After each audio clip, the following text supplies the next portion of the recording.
Hey guys, it's Will and Ray back here with another CP story, and I'll be completely upfront today.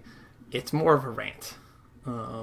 Today we're going to talk a little bit about Nintendo, and the new Switch system came out, and it's kind of crazy because Nintendo's just doing Nintendo things.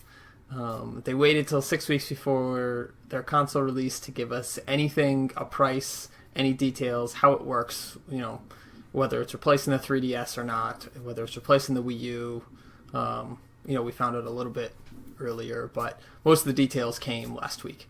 And so we got lots of good information. We found a lot of cool things about it. I was going into it with pretty low expectations, and I came out really excited. I don't know that I'm going to drop the $300 just as a personal preference. I have other things I want to spend my money on, but it's definitely a console that can be worth the cost. It can do a lot of things. It can replace your 3DS maybe. It definitely can replace your Wii U as your kind of in-home couch / in the other room while you're on the toilet, while you're going to bed console. You definitely take it with you traveling and whatnot. But what I really want to focus on is all this complaining about the cost. So the system itself is $300. And which is a pretty good price. So I'm pretty satisfied with that. It comes in under the higher models of the Xbox and the PlayStation, so they're in a pretty good place there. But people aren't really complaining about the console cost. That's not such a big deal. It's the accessory cost. So people are up in arms, it seems, just from what I've read so far in the first week, about the fact that the controllers are $70 to get another set of the Joy-Con controllers, and then it's $60, I think, $60 or $70 for a Pro controller. It's $30 for a charging for one of the Switch, the little things, charging controllers that the Joy-Con controllers connect into. There's a charging version of that, and then there's a holder version of that. So that charging version's $30. But what doesn't make sense to me is the startup cost isn't that much more than like a PlayStation. So the PlayStation's $400. I mean, you can get the regular version for $300, but why would you? So you have $400 system and then a game. So you're looking at $460 startup. For the Switch, it's $300 plus a game, which will be $40, $50, $60. Okay, so $360. And then let's say you just want to play by yourself, which a lot of people, that's all they're going to want to do. That's $30. So you're what, $390? You're not even at the cost of a PlayStation or an Xbox yet. And you can completely play by yourself. You can play it on the go. You can do whatever you want with it. If you want one more controller, and let's throw in the charging, the little charging hand, part as well, that's another $100. So it's $490.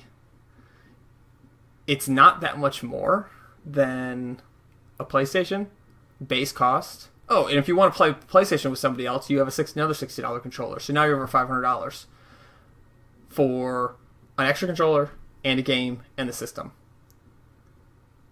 And the Switch is exactly the same. Like there's really nothing to complain about. It's completely comparable to the next gen systems. And if you don't like it, then don't buy it. It's as simple as that. If you can't afford it, don't buy it. Go play your PlayStation. Go play your Xbox. If you don't, if you've been waiting for the next Nintendo system because you thought it would be cheaper, one, it is. It hands down is. If you thought it was going to be $200 and you'd be able to get away with a steal, then you're kidding yourself. Go to your local used game shop or whatever and buy an NES, buy a SNES, buy whatever, and play one of those games. There's tons of time on those that you could play. Thousands of hours, especially if you've never played it. Amazing games on the old systems. But even if you can afford a Switch, don't complain. Like, Nintendo is known for couch hours. So you spend $550 or whatever, $500 on a system and a couple of games that you can play with somebody else, and you'll sit there with a friend or a bunch of friends and play forever. It's limitless. You can, and then you can take it to their house and you can play it there for a few hours. The complaints are just not founded. People are not thinking, or they're mad because they can't afford it. And if they can't afford it, well, that's their own problem. If you can't afford it, you can't afford it. Move on with your life, and or go get another job, or whatever. Save up some money and get it when you can afford it. That just shouldn't be a big deal. People are complaining about the wrong thing. Focus on what's good about this system. Don't complain about it just because you don't like the cost. Like I said, the PlayStation and the Xbox are more expensive base costs just to play. Plus their online, the online subscription you have to play anything online, which is pretty much the way the world is now. So I'm impressed by the Switch. I think it's going to do a lot of cool things. And it's Nintendo. Nintendo's going to come out with, they're either coming out with Zelda, they'll come out with Mario games, come out with a Metroid eventually, I'm sure. They'll come out with a lot of fun stuff. People are really kind of jumping the gun on a fairly low startup cost overall. So I'm happy with it. Let me know what you guys think. If you haven't, check out our website, checkpointmg.com, and our Patreon, patreon.com/cpmg. You can check out all our videos there, our little CP stories, the checkpoint, nothing to play, all the really great stuff's on there. We will see you next time. Thanks, guys. Bye.